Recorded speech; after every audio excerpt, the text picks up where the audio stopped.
Now this video is about quadcopter or drone footage that I've made over the course of the last 3 years in Peru and Bolivia. And we're going to be covering many different ancient sites.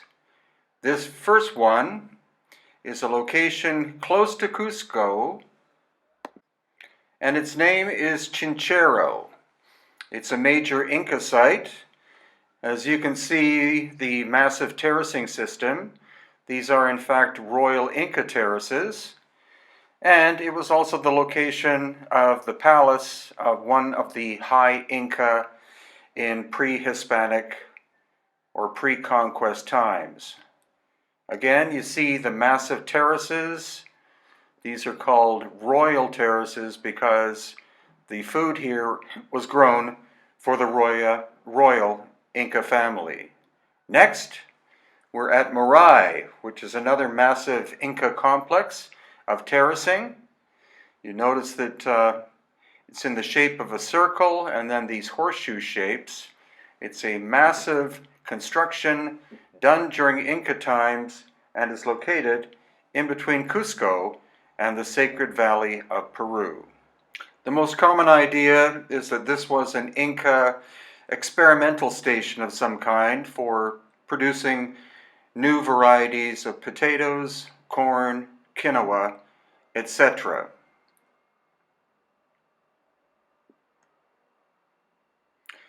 Now we're at majestic Ollantaytambo. Again, massive Inca terraces. You can see the scale of it in comparison to regular-sized human beings. And these are, again, a phenomenal accomplishment by the Inca civilization.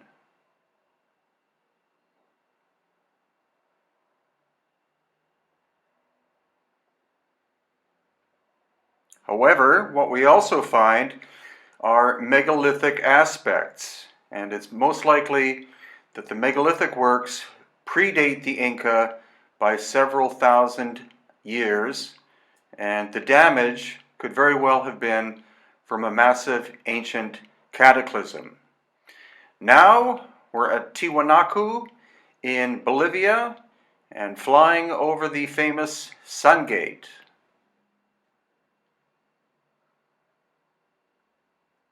You can notice that the erosion on this side of the Sun Gate is much more severe than the other side, which tells us that it was lying down for a very long period of time.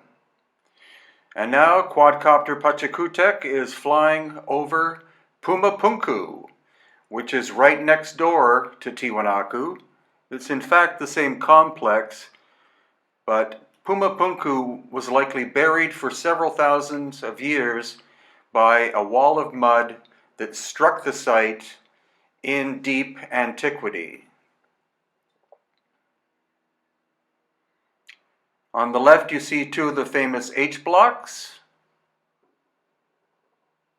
and in total there are 9 H blocks located at the Pumapunku site. Notice the massive slabs of stone as well. Those were likely the foundations, and some of them are broken, some of them are literally half buried. You could tell just by looking at it that this was the scene of a massive ancient cataclysm. And there, featuring 4 of the famous H blocks as seen on Ancient Aliens and other shows. Now we're at the Inti Punku, which is about an hour's drive south of Cusco. Again, you can notice that there are megalithic elements and then Inca components or elements constructed on top. So the megalithic likely predates the Inca by several thousands of years. And here we have a great shot of Quadcopter Pachacutec flying through one of the 2 entrance exits of the Inti Punku Sun Gate. Here we are at Lake Titicaca, and this site is called Silustani, where there are these huge chulpa towers. Again, these are most likely pre-Inca, created by a much more technologically advanced civilization that lived there several thousands of years ago. And now Quadcopter Pachacutec is backing up in order to let you see again these enormous towers that were used as funeral towers, but no one knows why they were originally constructed. Somewhat nearby Silustani is another location where we find these Chulpa towers. And here the quadcopter is flying over top. And again, passing in between one round one and one square one. The round ones are much more common, and this location is called Cutimbo. All of a sudden, here we are at Lake Titicaca, and this is the island of the moon, which was the domain of the Virgins of the Sun during the Inca time period. And some of you may have heard of this site. It's called Amarumuru or Aramumuru, located again close to Lake Titicaca. Now we find ourselves near the coast of Peru. This ancient Inca site is called Tambo, Colorado, completely constructed with adobe bricks. Back we are in Cusco, actually slightly above Cusco, and this location is Little Kenko. It looks like a quarry of some kind, but that hasn't been officially determined. It's a very strange location. Stone outcrops that are carved and sculpted like this are found in abundance above Cusco in many different locations. It's right next door to the more famous Kenko location. They're basically the same site. The heavy weathering of the limestone surfaces is curious, and geologist Susan Moore of Canada believes that the weathering of the surfaces is several thousand years older than the Inca. So it's another indication that the site of Cusco itself and the megalithic sites around Cusco are pre-Inca and were made with forms of lost ancient high technology. Now this is the front surface of Little Kenko. You notice the megalithic blocks and later smaller Inca repair work.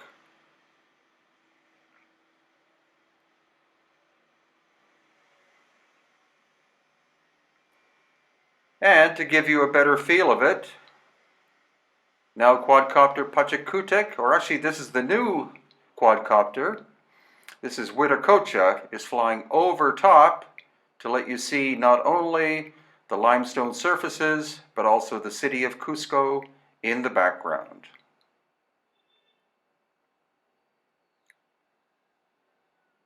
And once again, Quadcopter Huiracocha showing you the size and scale of these megalithic blocks and also the strange limestone surfaces on top. Now for a change of pace, we're back on the coast of Peru at Paracas, the location where the largest elongated skulls in the world have been found. This is the beautiful bay called La Mina, because there used to be a coal mine located there. And this shows you the ancient seabed. The whole Paracas area is uplifted ocean, which occurred millions and millions of years ago. It's a very desert and dry area, but has beautiful beaches, and of course the location of the Paracas History Museum of Juan Navarro.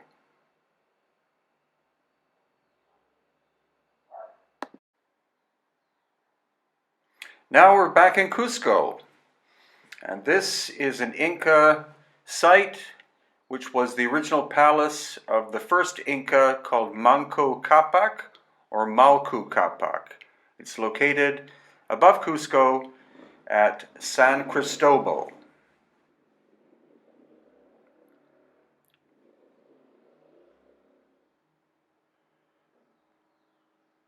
All of a sudden, we find ourselves in Nazca, Peru, relatively close to the coast, and location, of course, of the famous lines and geoglyphs. These are the Puquio wells, likely constructed by the Nazca people, or possibly even the Paracas people, at least 1,500 years ago. The astonishing thing is that they still run, and the water comes from the Andes far off to the east. If you climb down one of these circular wells, you can put your hand in the water, and it's still very cool. What the ancient Nazca did is they actually tapped into underground streams and river systems because there's very little surface water in the Nazca area, getting only about half an inch of rain per year.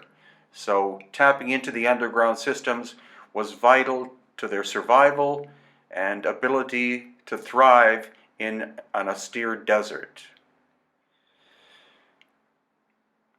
Oh my God, now we're in Bolivia, near Santa Cruz in the jungle, the high jungle of Bolivia. And this location is called Samaipata, which means high resting place in the Inca language. Not that many outsiders of Bolivia know of this site, and Quadcopter Pachacutec is now flying over the incredible carved surfaces located at Samaipata.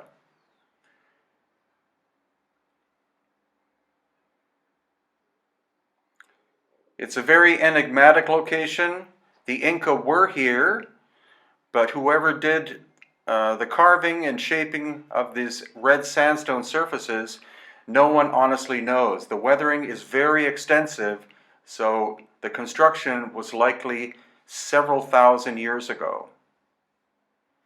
And now, one more trip as Quadcopter Pachacutec approaches the carved stone surfaces of enigmatic Samaipata, high in the jungles of central Bolivia.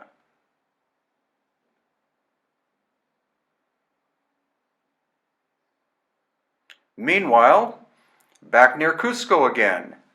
This is the last of the surviving Inca rope bridges. This location is called Quechua, which means the rope bridge. And there used to be hundreds, if not thousands of them in pre-Hispanic times. But this is the only one that is still maintained. Every year they have to replace it, and it's 4 different villages that do the repair work. And it crosses the Apurimac River, which is a very strategic river located in the Cusco area.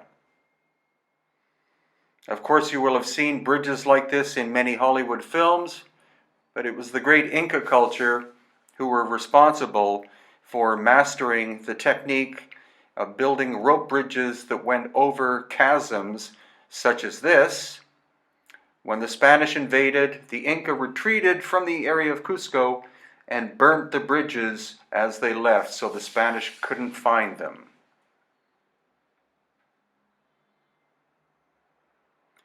And finally, this is a secret location outside of Cusco, an Inca fortress, and I honestly forget the name of the place.